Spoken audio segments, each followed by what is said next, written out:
Hi, and welcome to the Practically Minimal blog, where we chat about all things minimal or minimal-ish and mindful.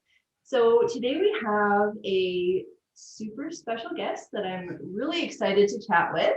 It is Jen Rao from Clear Your Life. So I'll tell you a little bit about Jen, and then we will hop right into a conversation. So Jen is a minimalist home organizer who specializes in clutter clearing and its magical benefits. She helps her clients streamline, simplify, and create a sense of peace in their homes. After downsizing her life and traveling full-time for 2 years, she's now settled in Squamish, BC, where she continues to share her fresh, approachable take on clearing space and intentional living. Sounds amazing. Welcome, Jen. Hi, Shauna. Thanks for having me. I'm so excited to be here. It's Oh, also so funny to hear your bio read out. I'm just like, oh my God. it is, isn't But it? Yeah, I've yeah. had that a few times too, and it always is like, oh, okay, that's what I Yeah. wrote. That's how it sounds when you say Yeah. it. No, I loved Uh, everything in it for sure. Thanks. So today's topic, it was Jen's idea, and it's an amazing idea. I'm super excited to talk about it. We're going to get into a little bit about how you don't have to be born organized to be organized. And this is kind of a storyline that both Jen and I share. And the more I, get into practically minimal and, the decluttering, minimalist organization world, the more I'm realizing that that's a little bit unique. So let's start there. So maybe Jen, you can just tell us a little bit about your story, kind of how you used to be, and what made you change into who you are now. Sure. Well, I found the world of minimalism about 11 years ago, and it came just at the right time because what was happening in my life was that it looked like neat enough on the outside, but I couldn't find things when I needed them. I was dragging, Rubbermaids of unopened bins from apartment to apartment when I moved. I was very unorganized at work. So I was late on admin work. I lost things like my office at work was a mess. And it was just, there was this extra layer of stuff in my life that I had always lived with that it finally caught up with me. And so it was actually becoming minimalist. So Joshua Becker and the Minimalist podcast was my first delve into this world that I didn't really know anything about. And I just took to it right away. I thought, wow, like what a simple way to get my life more under control. And like, I want to be able to find my keys when I need them. I want to be able to get a promotion at work because I was very, very happy at the job I was at. But I was literally told, like, you need to get your act together or we can't, move you forward. And so I started really easy. I started going through my bathroom and just noticing that I had all these expired items. I started going through those Rubbermaid bins that had never been open, and I really started looking at my shopping habits. All the really good normal minimalism stuff where I was like, okay, I'm just buying and buying and buying. It's piling up in my home and it's not giving any positive results. So that was over 10 years ago. And then the more I lived this way, the more I wanted to share it with others. In 2017, I downsized into 112 square foot home on wheels. So it was like the big purge with my husband. We traveled full time for 2 years, and that's when I started blogging about decluttering, and Clear Your Life was born. So, yeah. That's amazing. I mean, that's really the dream for a lot of people. you Yeah. know? So Yeah. what do you think it was that, I mean, what, like, was it a shift in your mindset? Like, what made you, really like dive into that identity?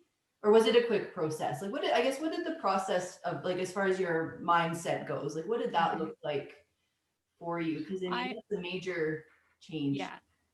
You know, the reason that I can remember it so well is I still have my journals from that time. So if there's one thing that I haven't purged in my life, it's the journals that I've been writing for the last like 14 years, about a journal per year, give or take. And I pulled out the journals from 2011 when I had like the biggest shift. And it was really just this craving of peace, which is why I use that term and how I help my clients now. But I just wanted to have more peace, to feel calm when I came home. Like I was journaling and scripting about like I want to walk into my home and just feel like relief instead of anxious. Mhm. And honestly, a really big motivator was that I wanted to do better at work. And it was so incredible that, like, once I started applying minimalism and decluttering at home, I applied it. So I was a coffee house manager, and like my whole coffee house got cleaner. My office got better. I got better at work. And then I got promoted. Like, it sounds like one of those cliched stories, but it's literally what happened. And I just felt like, okay, this is making everything easier for however hard it is to let some of the things go. It was just so motivating because everything in my life felt easier. Getting dressed was easier, getting ready to leave was easier, being able to relax in my home was as well. And it just had such a positive impact. And I felt like I was able to get clearer on how I wanted to live and who I wanted to be. So it all just really kind of came together in a nice way. I love it. Yeah, and I can relate to that for sure. It's sort of, different story, but similar shift in mindset. Mm-hmm. I mean, I haven't downsized to, to the point that you have, for sure. And not that everyone needs to. I Yeah. was, the caveat, like, so we're actually in a bigger home on wheels right now. It's 300 square feet, but Okay. you absolutely, like, it doesn't have to be moving into a van to like experience minimalism. But Yeah, yeah. absolutely. Yeah, it's really a game-changing thing, isn't it? Mm-hmm. For Yep. sure. So as far as advice that you might give to somebody who is listening and thinking like, wow, that, sounds amazing, but I mean, I have, they're where you started or where we started, with stuff everywhere, overbuying, all that kind of stuff. I mean, how do they even face that overwhelm and even, get started with it? What kind of advice would you give them?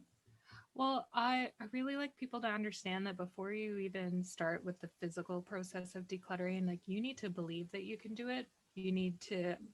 It's a really hard sell sometimes. Be like, you need to adjust your mindset. People are like, mindset, give me a break, right? But honestly, if you're not really believing that you can do it before you get into it, it's almost like a lost cause. So there's a lot of self-reflection needed, which is why I help people with journaling and really turning inward. um, so yeah, starting with the belief that like, yes, I can do this, and then also really connecting to like, why are you doing it and how do you want to feel. Like that was one of the things in my journal that stuck out the most from so long ago. I wrote a paragraph while my home was still cluttered.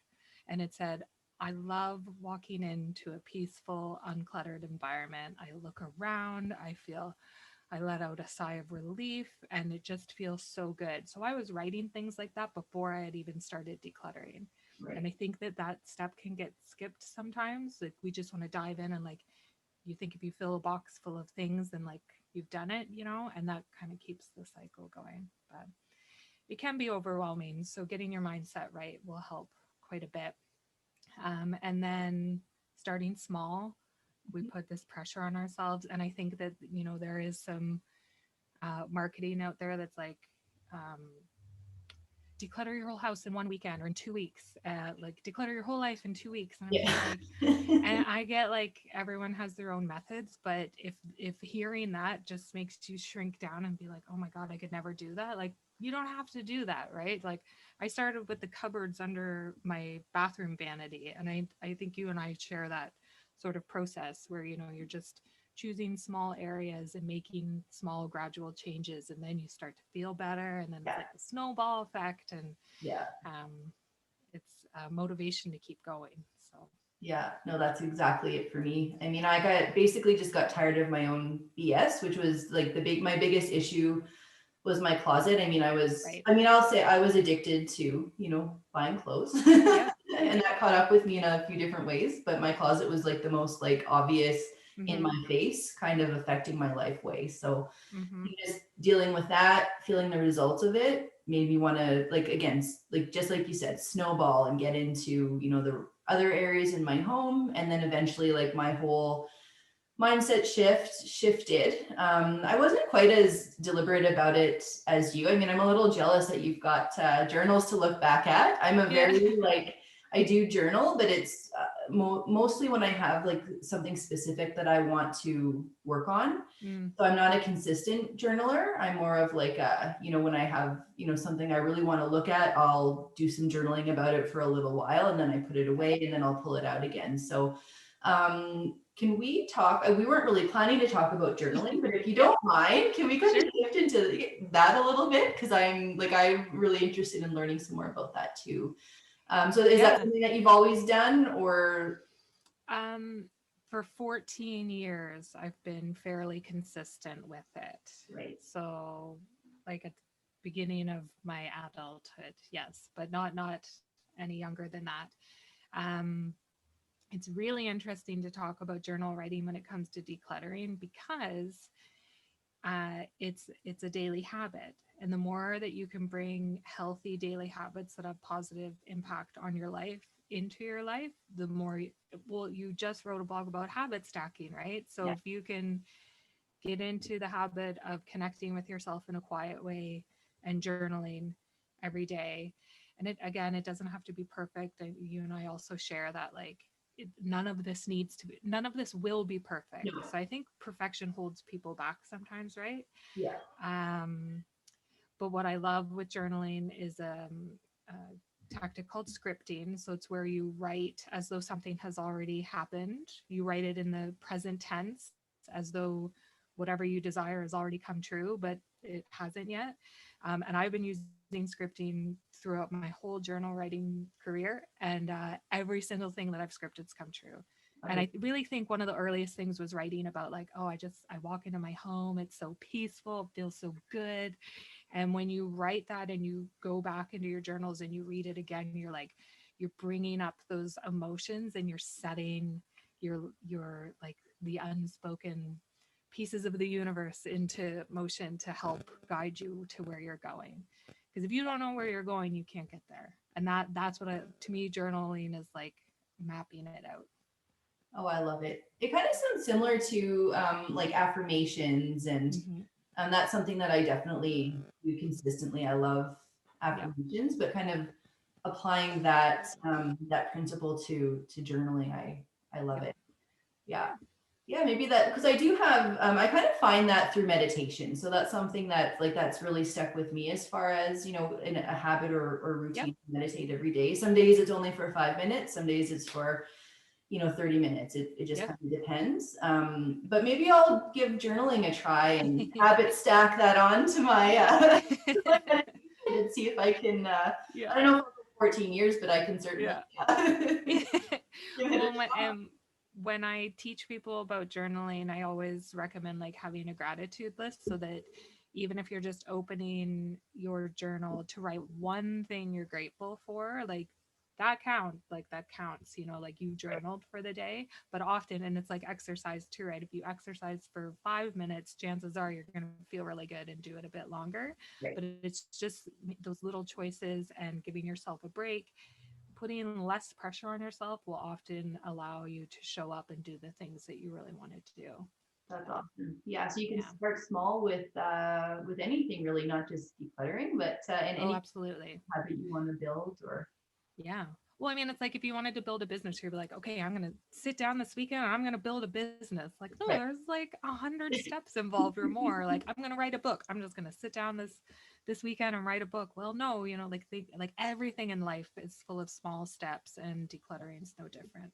So, Absolutely. Yeah. And I mean, it's a great way to, to keep going and not to get mhm. overwhelmed and risk, giving up, because Yep. sometimes taking on too much, Yeah. you don't hit your big giant goal. So you think, well, you know what, this isn't for me. I'm just going to stop. Yeah. Yeah. Don't stop. You can Yeah. do it. Yeah. Can't stop, won't stop with Yeah. the decluttering, especially. Yeah. um, Yeah, I don't know. Is there any other advice that you would, kind of want to share, even as far as, kind of going down the road of minimalism? That's, something that we focus on here for sure. Especially when it does kind of seem like something that it sounds really nice, but it's just like it's not me yet. You know what I mean? Right. How do you kind of anything about bridging that gap? Yeah. Yeah, I think that anytime you're looking outside of yourself for inspiration, always think about how can you make it your own.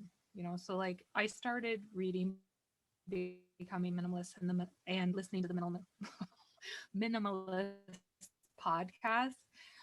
My life does not resemble the Minimalist podcast specifically, right? Like I've created my own version of minimalism that is easy for me to live because it is my own. And I think that, and it's so funny to call myself a minimalist organizer right now because I see in the minimalism world, there's this aesthetic, this perfection, this, own 13 things, have a capsule ward, like it's all Yeah, good, but there's so many ideals and rules. You just get to pick and choose what you want. And it's the same thing with organizing. Like if you can't imagine your house looking like perfectly lined up in rainbow you know who I'm talking about, rainbow books and yeah, everything in plastic bins, well, like you can be organized without your life looking like that.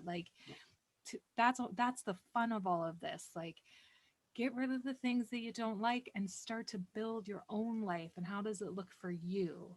I think that when we see these super perfect examples, we think, oh well, that's not me, so I can't do it, right?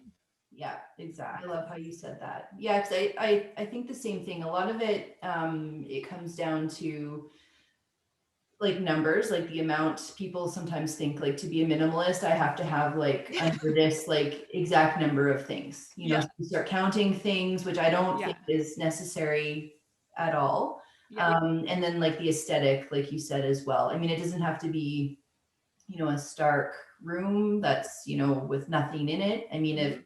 it's It basically, could be, but if it that's could not be, you, yeah. like Yeah, you can be yourself and still kind of live that minimalist lifestyle. So yeah, it's different for everyone. I think that's really important to point out for sure. yep. For sure. Well, this has been great. Thank you for joining us. Yay. Thank you so much for having me. Yeah. Could So talk about this all day. yes, yeah, yeah, me too, for sure. But before we sign off, how can people connect with you? Like, where can they find you? Yeah, so I'm most active on Instagram, so at Clear Your Life, and my website's clearyourlife.ca. I have a clutter clearing guide there, so clearyourlife.ca/guide. And yes, speaking of minimalism, those are the two places where I hang out because any more is a bit too much for me right now. I hear you. Right? Yeah, So, you can yeah, you can apply it to any area, not just your yeah, stuff. yeah, that's And right. which is important. Hmm. Awesome. Well, thanks Yeah. again for joining Okay. us, Jen. And yeah, I'll make sure that we have all of your links and everything so people can connect with you easily. And yeah, we'll have to do this again. Awesome. Thanks, Shauna. Thank you.